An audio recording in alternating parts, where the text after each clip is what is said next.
dedicated to truth, justice, and peace for all mankind. Previously on Ready to Die. The car was there, I guess, ballistic evidence also located, I guess, on the car and surrounding it. Yes, there were shell casings. Off the top of my head, I don't remember how many, but there was 2 or 3 on top of the car. I think maybe that's what that is. But they were up here were spent shell casings. They've been fired and ejected out of the gun and landed on top of the car. That's weird. That's suspicious. So we have rifle rounds, and then we have all these other casings from a smaller gun, from a 9mm, correct? Yes. All right. And those casings were found very, very close to the vehicle where the victim was, correct? There were casings on top of the car, yes. Okay. And casings on top of the car, you don't know how they got there, did you? Or do you? I didn't see them be placed there or fall there, no. Okay. Did you speak to the EMS, the emergency services people who would have been there responding? They were gone when I got there. Okay. So you're not sure whether they had to move anything to get to Mr. Holmes? It was obvious that the hat we found on top of the car was placed there by someone. Right. I don't know who. But I guess it's plausible that somebody would say, hey, there's a shell casing, let's put it on top of the car. Yeah. So they wouldn't want to lose it. Don't know why they do that, but yeah. Coming into today, have you had a chance to review the interviews you did with the witnesses you spoke to? Not all of them, but yes. Okay. You haven't had a chance to review them? I haven't reviewed, I reviewed Mr. Mitchell and Mr. Uten's recently. The others have not. Okay. All right. So I want to start. You've been an officer for quite a while, yes? Yes. And so you know that when you are getting information from people, it is of the utmost importance to make sure it's accurate, right? Yes. And that's one thing you were doing with Ms. Smith, is confronting her with facts to test whether what she was saying was accurate, correct? That's correct. All right. And especially in a situation kind of with young people, they may not always be fully forthcoming in the beginning, correct? It's not limited to young people, but yes. Right. Especially if they think there's something they could get in trouble for, correct? Yes. All right. And the folks that you were speaking with in this situation, they were not, well, the 2 young men you spoke with, they were not lawfully allowed to have weapons, were they? No, I don't think so. Okay. So that's something they theoretically could get in trouble for if they admitted to it. Yes. Okay. So when you're speaking with them, when you're speaking with Ms. Smith, you're asking questions to make sure you can verify things. One of the things you told Mr. Mitchell you would do was get his Instagram records, correct? I may have. That doesn't come to mind off the top of my head, but it would be something I would do. I don't remember if I told him that. Would it help refresh your recollection to see a copy of a transcript from that interview? Sure, yeah. Right. I'm going to direct your attention to page 19 here, if you could quietly read that yourself. Let me know when you've had a chance to refresh recollections from that. Before he answers the question, I'm going to object to hearsay. What Mr. Hogan said during the interview, anyone would be hearsay. Out of court statement. He's on the stand. He can repeat what he said. That doesn't make it not hearsay, but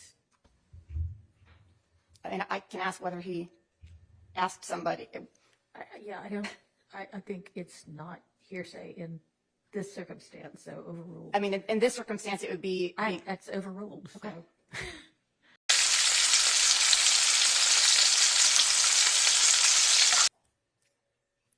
So were you planning on getting Mr. Mitchell's Instagram records? No. No. Mm-mm. Mm-mm. No. No. No. No. No. No. Hell no.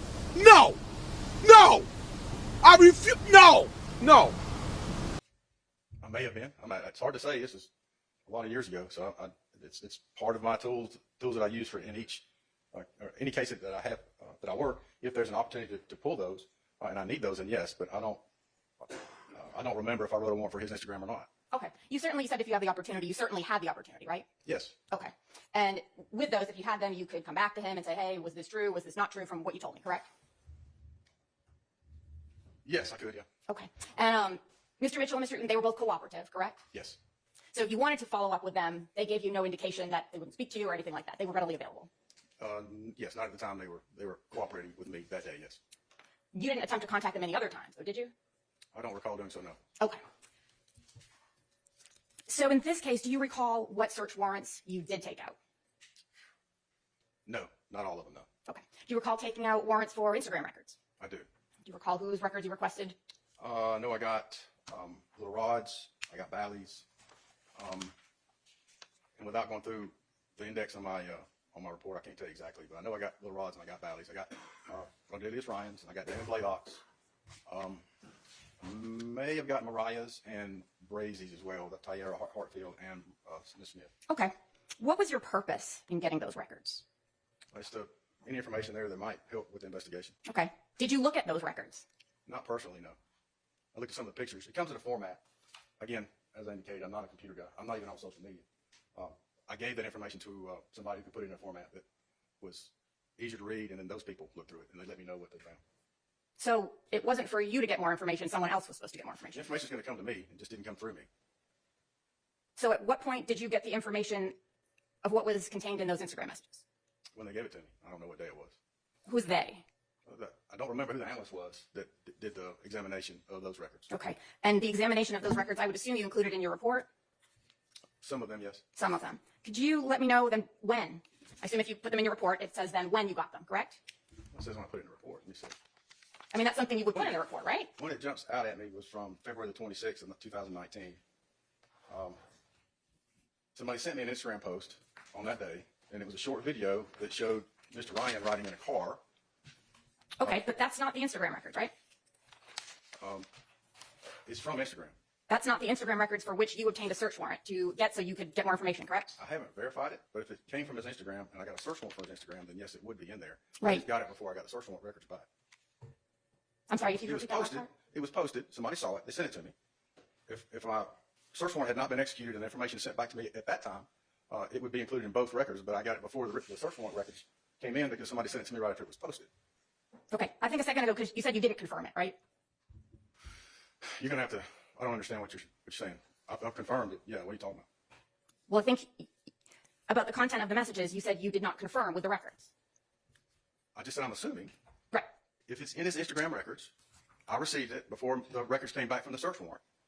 I'm assuming that information that I received that day before the records came back would be in the records when they arrived to me. Okay. So without those records, having looked at them, there was no way for you to go to Ms. Smith or Mr. Mitchell or anyone else and say, hey, you told me X, Y, Z, but your records say something completely different. Right? I did not do that. No. Okay. You could have done it though, right?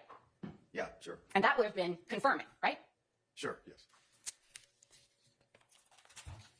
I want to ask you about what you testified to earlier about the actual crime scene. Mr. Body asked you questions about where you found certain things. Do you remember that? Yes. And you answered questions about where you found those 7.62 shell casings, right? Yes. But you didn't actually find those casings, did you? No, I did not. Those photos, Oh my you weren't there when God! they were taken, right? No. You never saw where those 7.62 casings were.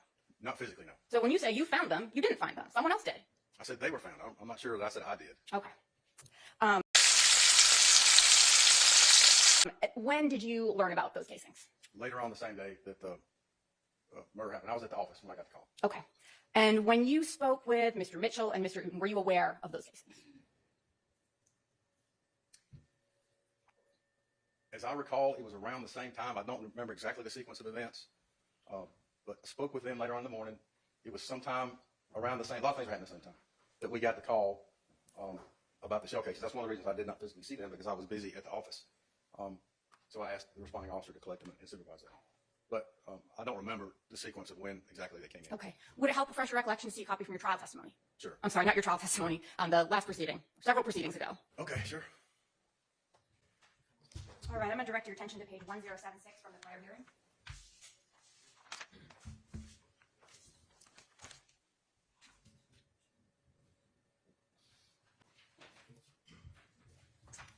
All right, so what's your question again? If when you spoke with Mr. Mitchell and Mr. Uten, you were aware of the 7.62 shell casings. I was aware that they described to me two shooters, but I don't recall if I knew about the shell cases at that time. I may have, I don't remember. You said that they described to you two shooters? Yes. Okay. You've got a transcript in front of you, so you've testified about this before, correct? This matter? Yes. Okay. And you don't recall the attorneys asking you at length whether anyone besides Ms. Smith mentioned two shooters? I read here that they were asking me about that, yes. Okay. And your testimony was that Ms. Smith was the only person who said there was two shooters, right? Yes. That's what it says here. And, I mean, when you... Before we get too far around here, let's make sure we got the right context. you want to flip to page 1100. No, let me read this first. Okay.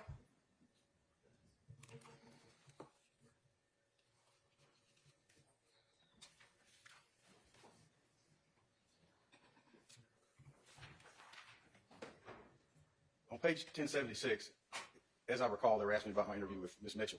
And I mentioned to her that I had 2 sets of shell cases. They were trying to determine if she... Okay. Well, I don't need you to testify about what someone else was trying to do. What I'm saying is,